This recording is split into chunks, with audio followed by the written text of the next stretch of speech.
This is St. Augustine, Florida.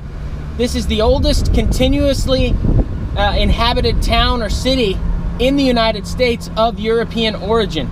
Of course, founded by the Spanish, but it took a very, very long time for the Spanish to be able to finally succeed at establishing anything in Florida. You go back to the 15 teens and 20s, you got Ponce de Leon poking around, looking for treasure, looking for fountains of youth. In the 1520s and 30s, you got Hernando de Soto poking around. I went to the landing site of Hernando de Soto in western Florida. This is where Hernando de Soto in 1539 landed and began his what would ultimately be disastrous journey, one that would claim his life eventually, with over 600 men, over 200 horses, landed here and began their search for gold. I'm standing in the spot where the party that De Soto left. He left about 100 guys here to guard his supplies. I'm near present-day Bradenton, Florida, right on the coast. And he left this group here, about 100, to guard his supplies while he went north looking for gold. But right here in this spot, right here in this camp. After the failures of Ponce de Leon, and then the failures of Hernando de Soto, and then in the 1550s, yet another failed attempt to settle that was abandoned after a couple years. It wasn't until the 1560s that one of the Spanish attempts finally stuck, and that was here at St. Augustine. And in that case, it wasn't directly for the purposes of gold or for, fountains of youth or whatever. It was completely strategic, and it had to do with the arrival of a competitor, that competitor being the French. Now, the French had very particular reasons for poking around here in Florida. Back in Europe, the Reformation had split the continent religiously and politically. Scratch the surface of the Reformation and you'll find a great political battle. Well, in any case, some of these French Protestants, France was about 90% Catholic, but about 10% Protestant. And these Protestants, sometimes they had to fight for their lives. They lived in garrison cities. It was a dangerous situation there in France. And some of them came up with the idea, let's move to the New World, and maybe we can set up a Protestant haven, okay, for us Huguenots. And so in 1562, Jean Ribault and several hundred settlers came here, right here where I'm standing actually. He erected a stone column probably just a few yards from where I'm standing. Began exploring the coast, moved up to what is today South Carolina, set up a settlement there called Charles Fort, but it only lasted about a year. Meanwhile, the wars of religion had broken out in France and it was crazy. But in 1564, the French were back again to this spot. They came to that original spot where Jean Ribault had left that stone marker, and they built what's called Fort Caroline here on the coast of Florida. And it's this action, the building of Fort Caroline and the settlement of French Huguenots, French Protestants here, that so riled up the Spanish. And so the Spanish decided they're going to send a guy to take out the French. This guy was named Menendez, and they sent Menendez across the ocean. He arrived here. He did battle. There was a great naval battle between Jean Ribault's fleet and Menendez's fleet. There was a storm, or the weather was bad. In any case, it messed up. It messed up the battle. There was no decisive victor. And Menendez ended up sort of fleeing with his group south about 40 miles. And they got out. They disembarked. They built this crude fort. And that will end up being St. Augustine, where this fort was created. He decides, due to the weather and whatnot, he's going to send an expedition north over land. He'll lead an expedition all the way to Fort Caroline and take out the French.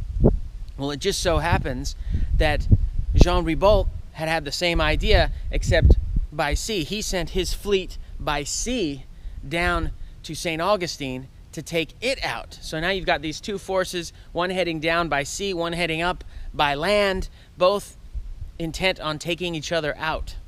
Well, it just so happens that there was a hurricane, and this hurricane is going to do the Spanish two favors.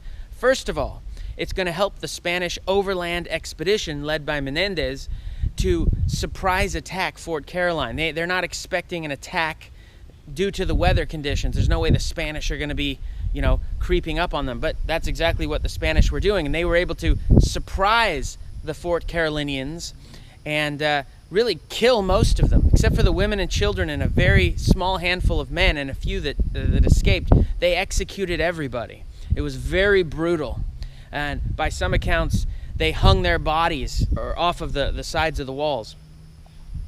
Meanwhile, so that's the first thing that the hurricane did for the Spanish, to help the Spanish out. The second thing that the hurricane did was it caused Jean Ribault's fleet to shipwreck.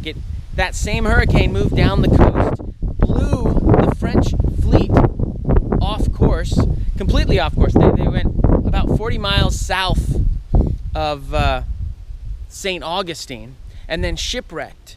And a bunch of people drowned, and those several hundred, including Jean Ribault, who survived, swam to shore and began trudging up the coastline. Jean Ribault and his men who'd survived the shipwreck, barely survived. They've got to be fatigued, maybe starving. I mean, these guys are a pitiful group. Right around here, right by this inlet behind me, right by this inlet, are met by the Spanish. At this point, Menendez is back. He sent a patrol here. He's heard about these guys. They find him, and one by one, carrying out his orders, he asks, well, actually, he takes them in groups of 10 behind the dunes here, asks them if they're Catholic or professing Catholics. Those who aren't are executed on the spot,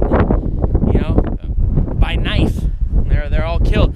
And depending on the sources you read, 150 to 350 of Jean Ribault's men were executed here by Menendez. Jean Ribault himself also executed here. You gotta wonder how many of the people on this beach know that this was the site of a slaughter, a major slaughter, execution style, one by one. Today this place, this river here, is called Matanzas. And Matanzas means slaughters or massacres in Spanish. And it's borne this name for centuries. And that's why, because there was a mass execution here, basically. And now people come here to enjoy the great beaches and swim and recreate, and that's all. It's all good, but I wonder how many understand why it has the name that it has. I'm walking to the spot where the Spanish massacred the 350 French Huguenots, including Jean Ribault. That massacre took place somewhere right here in these dunes. And the inlet has moved south a few football fields worth of distance over the last few centuries. So it'd probably be somewhere right in this area right here where those men were put to the sword one by one. Having brutally taken care of the French threat in Florida, the Spanish were the overlords here for a very long time, all the way up until the 18 teens when the United States took it over. Now there was a 20-year period after the 7 Years' War when the British held it, but for the most part, this was Spanish territory. And ultimately, by the 1600s, you have a stone fortress here at St. Augustine. They went through 9 incarnations of log fortress, but ultimately they built this stone fortress that would continue to be a military installation, an active military installation, into the 1930s. The Spanish used it, the British used it, the Confederate States of America used it, and the United States of America used it. Florida, though, for centuries, would be Spanish.